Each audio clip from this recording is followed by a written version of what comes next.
Hey everybody, this is Lego's App-Controlled Batmobile, and I guess we're driving. Let me go ahead and put Batman in there if it's gonna take a drive.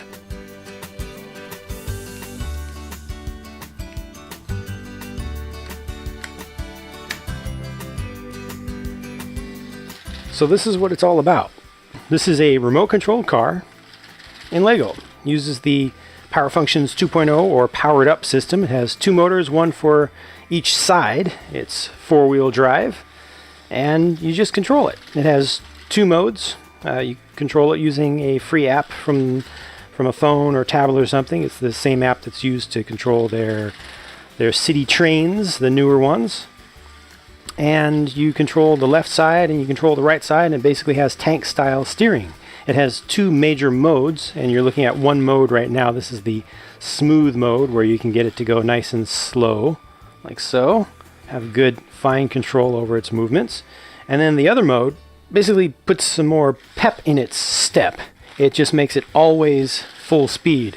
So you don't have anything in between. There's no proportional control for it like this. It just makes it feel a lot faster and more exciting to move around. And if you go back and then forward, it can do a wheelie, which is cool because it has some of its weight towards the rear, and it's also a little bit top heavy, but it's mostly just the weight towards the rear with the battery box.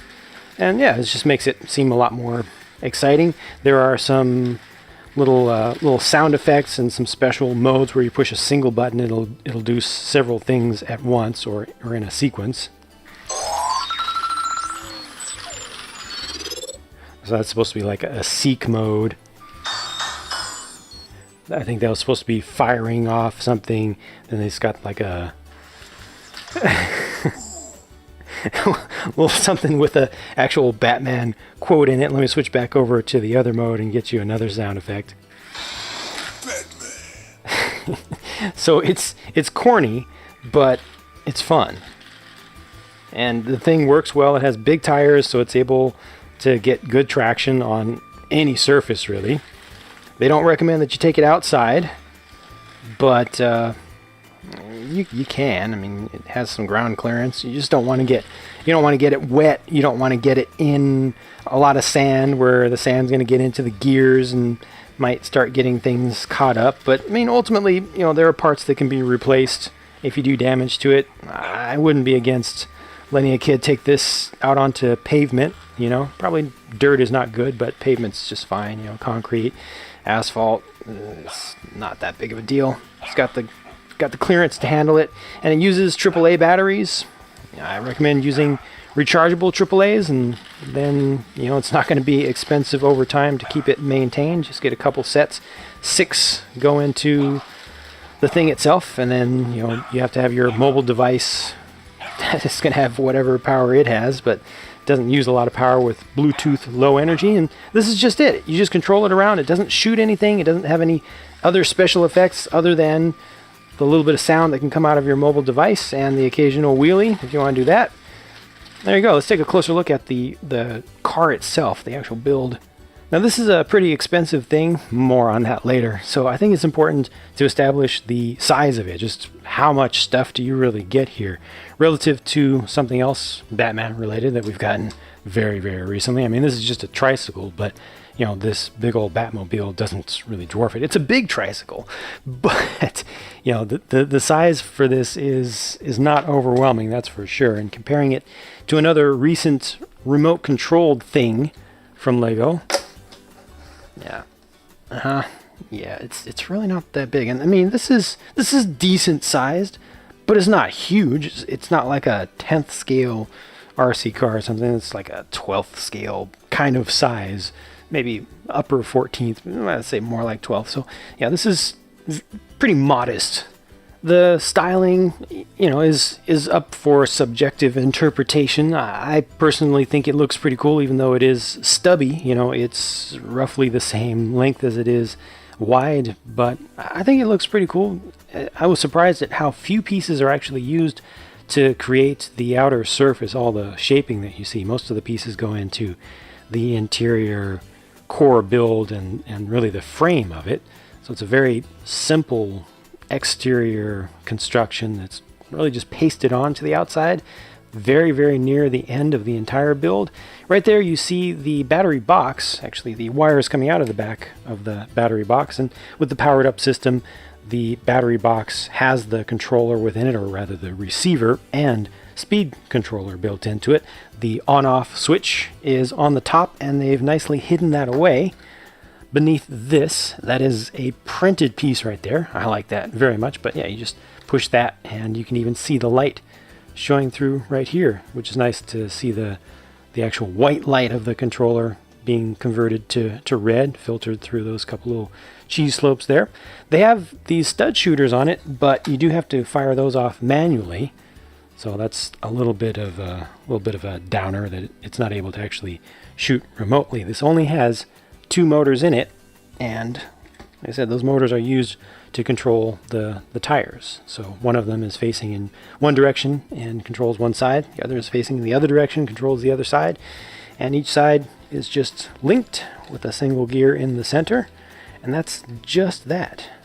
Batman takes the driver's seat, but he doesn't have any controls. He leans back quite a bit, which is unexpected given how tall this is, but has a couple printed pieces, one on either side. And you can see the wires, the cabling coming out from one of the motors there, and that's why the cockpit section has to be so high up. There's the battery box, and it's pretty easy to get to that, to remove just a couple pieces before you're able to actually pull the entire thing out to change out the AAAs once they do get low. The Batman figure itself is a cool one, but I'm not a DC scholar. I'm not able to identify precisely what variant this is supposed to represent, so just look in the comments, and probably by the time you're watching this video, some folks who are Batman aficionados will have already identified this. I just think it looks really good. It has some black with the black arms and torso, but then also the gunmetal gray for the cowl and the legs, and there's a lot of print on it, and I just think it looks really good. Comes with 2 actually black batarangs. They don't give you any good space in the vehicle to hold on to those when he's piloting it, or at least riding in it. Great print on the back of that torso as well that matches the quality of the front. I just think it's a really, really cool looking one. And there's one face, so he's got the scruffy design. The paint that's used for the skin tone is a little bit on the dark side, but also a little bit lacking in opacity, so he ends up looking very, very tanned, but it is what it is. We've seen that on a number of ones before. Yeah, and 2 very serious expressions. The set also comes with a bag of bat accessories, and these are in gunmetal gray. The tricycle that I showed you earlier comes with a set in gold. So as of this moment, I think this is an exclusive set of colors. These can be used as batarangs. These can be used as like shuriken type things. This works as a shield for a minifigure. These can be used as blades, or I don't know, use them for whatever you want. On the vehicle, they use one of these batarang style pieces for a grille decoration, just to kind of show the Batman brand, if you will. And they also use a couple of these on the side fender elements. It's a little bit flatter, and that has an anti-stud on the other side.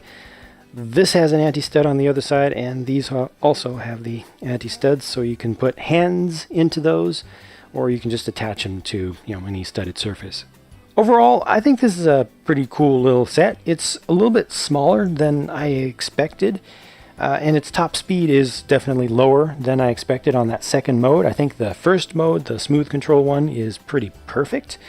The second mode, I really thought was going to give it more of a boost, but its top speed as it's presently geared is a little bit below what I expected. Also, it's too bad there aren't any more features, given that it's supposed to be higher tech and it's modern. It's 2018, app-controlled, but it just ultimately has 2 motors, and that's it. It goes forward, goes back, and it turns either direction. They have the sounds that come out of it, but that just comes from your phone or whatnot.